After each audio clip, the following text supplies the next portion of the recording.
Eestimaa on selles mõttes üks kummaline paik, et me teame väga palju sarnase nimega külasid, sarnase nimega asulaid erinevates Eestimaa otsades.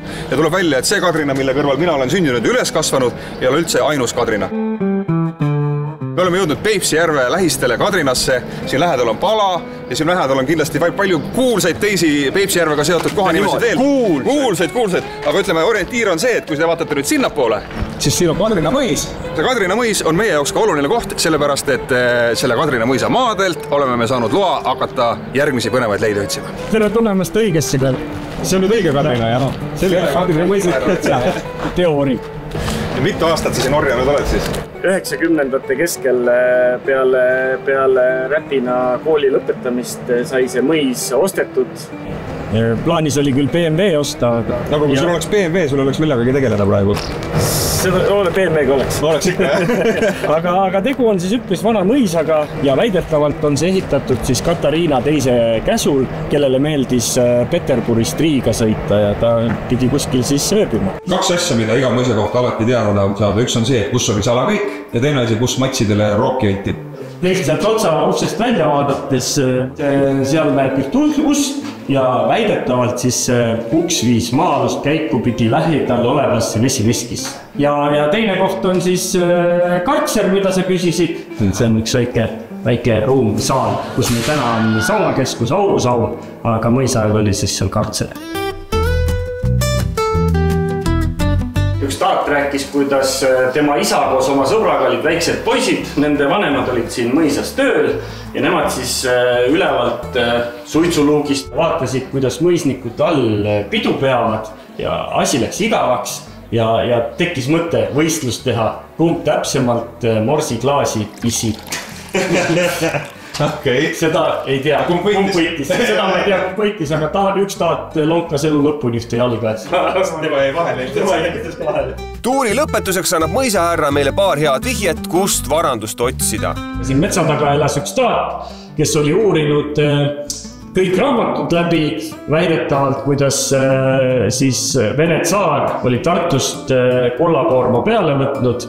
Arhiivis on, kust kohast see kullakoorem liikus ja väidetavalt siin Kadrina mõisu ümbuses see kullakoorem oli kaotsi läinud.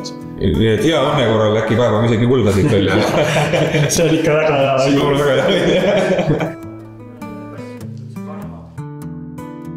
Ega polegi muud, kui alustame aardejahiga. Me hakkame siin siis läbi kammima seda mõisa parki ja midagi peaksime leidma igal juhul. Sa pane endal see värk kokku ja kommenteerima siin tõmban endal sääred teiviga kokku, pidi aitama puukide vastu. Kas aitab päriselt? No ma ei tea. Esteetiliselt mitu punkti annad 10? Kuule, see on tegelikult 9. Päriselt, jah? And 9 points go to Estonia. Estonin Nefpoa. Mõisahärra, ütle meile, kus kõige tõenäolisemalt varanduse kätte saame, et meil ei ole siin aega tere päev passida. Kui ma teaks, oleks juba selle üles leidnud, aga mitte midagi. Töönd. Seksi and I know it. On ju? Pepsi and I know it. Ja esimene palju lubav signaal ei lase ennast kaua oodata. Näed, vaata münti.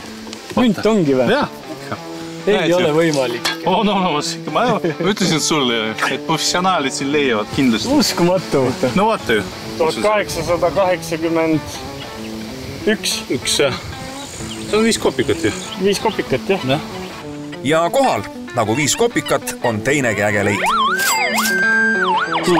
Läbidega lõid natukene, ma näen, jah. Et need kiimud on olemas.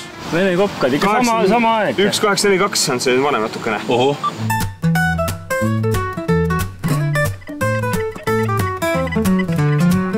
Sina tead muidugi. Näitab mind suurt objekti või? Ei. Ikka pisik ja kogu aeg. Kõik asju. Niimoodi. Ops oli. See on morse. See on morse, jah? Ma sain aru. Oota, tooge õlut juurde. Tooge õlut juurde. Kuhu tuleb tuua? Sinne Särgerve. No pange see salatoimikute muusika siia taustaks. Me kõnnime nüüd kaugusesse kusagile mujale.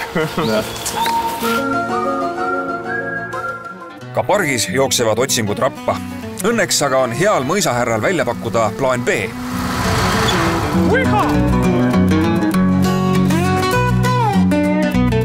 see tee, mis siin kõrval on, see on hästi vana ja iidne tee. See on see tee, mida pidi Katariina siis Riiga sõitis. Järelikult midagi ta peitis siin on ja. Kukkus maha. Kindlasti. Kui Katariina ikka läks. Tükid olid järel.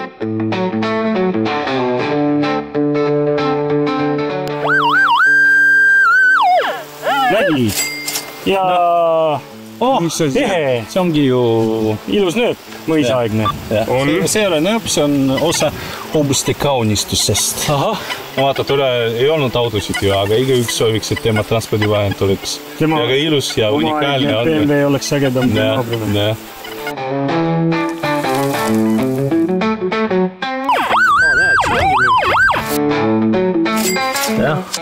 See on nööp.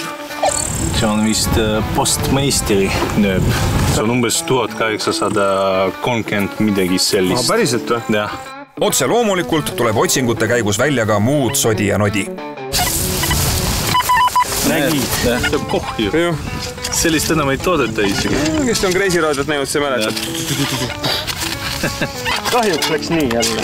No midagi teha. Mis sa teed? See oli liiga hea. Sa ei leia prügis, siis sa ei leia midagi head.